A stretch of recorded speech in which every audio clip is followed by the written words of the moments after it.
Well, good morning, and actually it is really great to be up here with all of you completing my Capstone program, so thank you.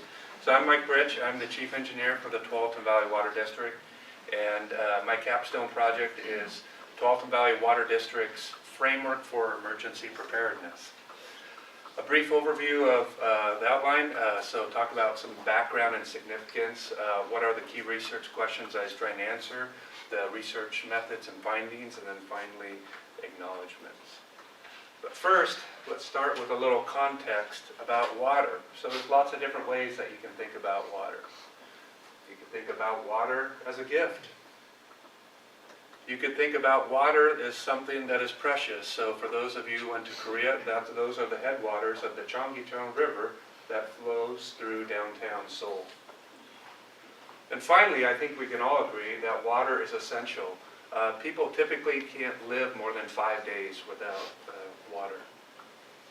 The problem is there's lots of both natural and man-made events that can impact and affect our ability to have clean, safe drinking water. So from hurricanes, we learned that those impacted water systems and knocked out power, and so people didn't have water that got pumped to them. And that really demonstrated just the complexity and the interconnectedness of the systems. The Colorado flooding, you see the picture there where there's 1,000-year floods that affected it.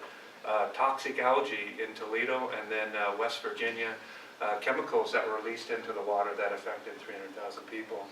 But really the focus of my framework that I'll talk about later is the Cascadia Subduction Zone earthquake.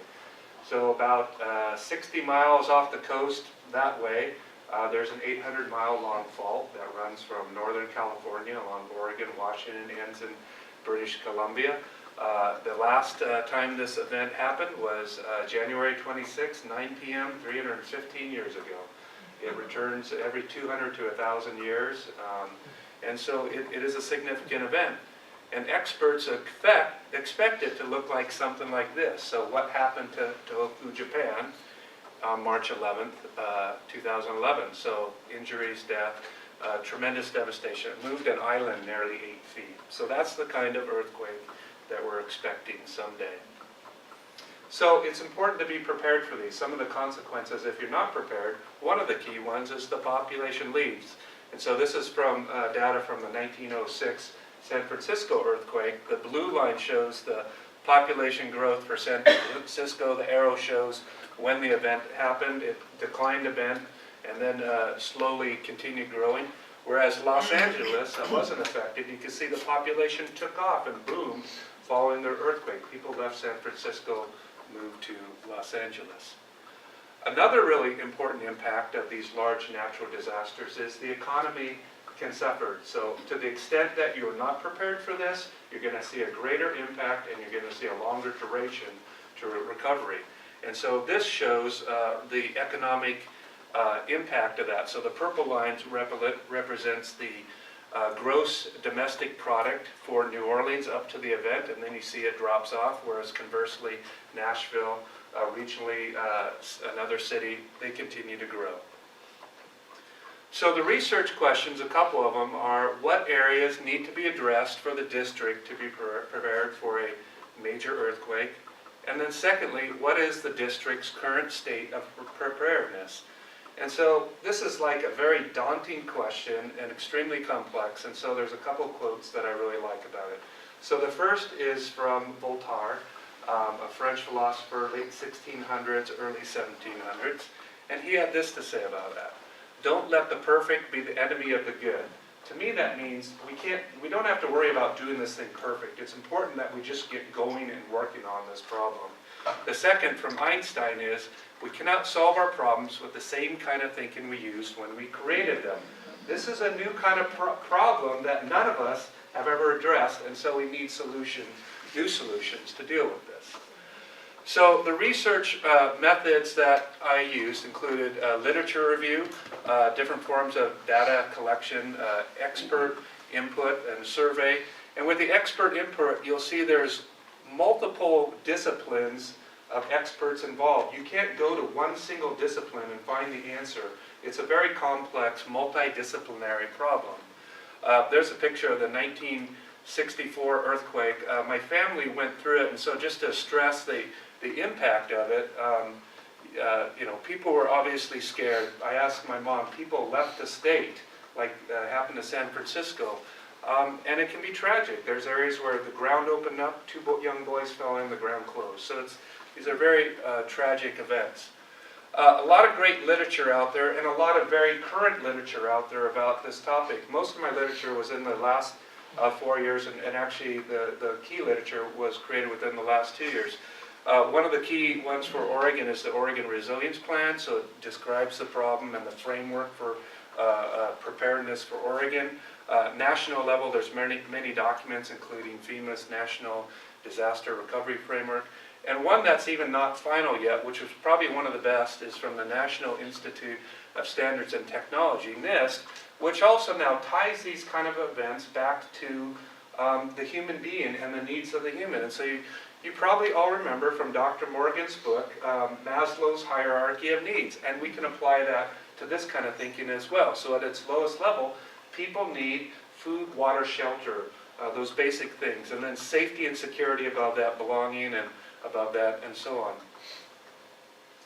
Expert input, so that came from training at a FEMA facility a year ago, talking to our key stakeholders in the healthcare industry, talking to TBF&R folks about and emergency responders about what are the needs after these events. And then finally, about a month ago, I presented this framework at a regional water conference with my colleagues and say, what am I missing? And I got some great input at that. So I think I've really had the opportunity to get really good input on all these. And based on all that, I've created this framework that describes the needs to address this resiliency and emergency preparedness. And so there's 7 main elements that make this up, and then various sub-elements. I'm going to walk through each one really briefly in the interest of time here. So the first one talks about policy and liaison type elements, and so those relate to governance, different policies, relationships, level of service goals. So the picture up to the right really stressed for me a year ago when I went through this training the importance of these relationships. So whether it's with elected officials to the left, a county commissioner, or to the right with the county sheriff and other emergency preparedness people, it's really important to have these relationships.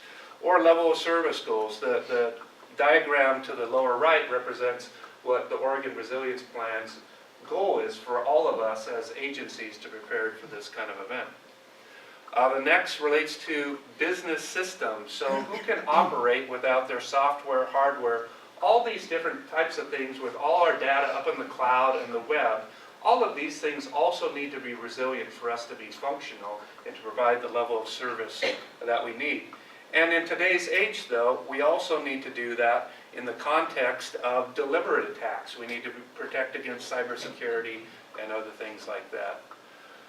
The most straightforward part of this framework for the water systems is the infrastructure itself. But there's still new thinking that needs to be done around that. The planning needs to recognize that out of our community, there are these more critical places that we need to deliver water. It's the hospitals, it's the other activities that support emergency responders. So we need to be smarter about those types of things and understand our vulnerabilities and risks. The next part of the framework relates to resource planning. So it's having all the right people available to help in the right capacity. It's having the critical inventory and the equipment you need to address the problems. Stockpiling equipment and materials at appropriate places as well. Communications is the next. FEMA says that communications is one of the most common types of failures during disasters. Communications is vitally important. And so there's a lot of procedures that we need to have to be developed so that we can effectively communicate with the community, with the customers, elected officials, with news and media organizations. If you go back to Maslow's hierarchy of needs, people get a sense of safety and security to the extent they know what's going on. And so communications is really important. But it's not just developing this resiliency and this understanding by ourselves. There's a co-production there between agencies and the community that both need to participate. So community engagement is an important part of this.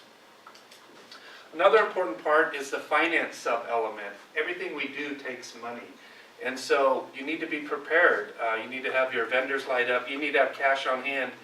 FEMA reportedly will provide up to 75% of reimbursement for these types of natural disasters. But to do that, you need to be able to be proficient in filling out all the right paperwork, the right documentation to receive that. So that's a really important part of this. And then the final sub-element is response planning. And so that includes things like training and preparation. So there's, again, the different exercises, whether it's with FEMA or even within your jurisdiction. It's being familiar with the equipment and materials. So if you have satellite phones, do people know how to use them? You know, those kinds of things. You have to have your staff and your family prepared. People are not going to want to come back to work unless they know that their family is safe. Another thing I heard is for economic recovery to happen, people have to go back to work. For people to go back to work, they need to know that their family is safe. And finally, just operational and response plan type activities. So just a couple of slides briefly on the results of the survey.